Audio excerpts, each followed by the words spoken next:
বেদে মে জোসনা ওই সময়কার রেকর্ড, তুফান এখনকার রেকর্ড। সালাম নমস্কার দোস্ত।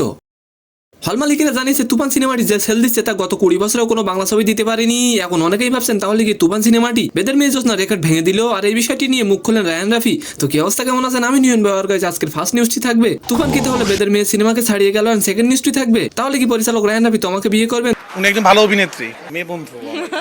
এটা ইংলিশ করে নেন আপনারা। বিস্তারিত জানতে আশা করি ভিডিওটি সম্পূর্ণ দেখবেন।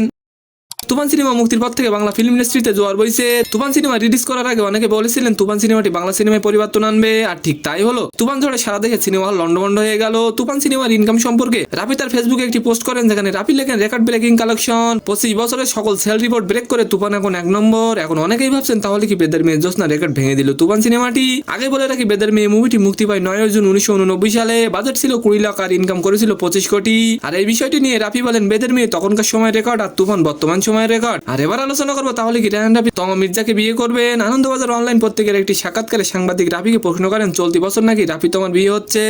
এমন প্রশ্নে রাফি বলেন এখনো কোনো পরিকল্পনা নেই, আরো কয়েকটি হিট সিনেমা পরিচালনা করি তারপর বিয়ে নিয়ে ভাবা যাবে। তমা মির্জার সাথে রাফির প্রেমের গুঞ্জন বহুদিনের। গেল জন্মদিনে বিষয়টি আরো পাকাপোক্ত হয়। এদিন তোমাকে শুভেচ্ছা জানিয়ে রাফি বলেন তোমার সাথে আরো একটি নতুন বছরে কাটানোর সুযোগ পেলাম। এর উত্তরে তমা বলেন আমিও তোমাকে পেয়ে ভীষণ খুশি। তো সম্মানিত দর্শক, আজকের ভিডিওটি কেমন লাগলো অবশ্যই কমেন্ট বক্সে জানাবে। আর ভিডিওটি যদি ভালো লাগে অবশ্যই একটি লাইক দিয়ে আমাদের চ্যানেলটিকে সাবস্ক্রাইব করে দিবেন। ধন্যবাদ।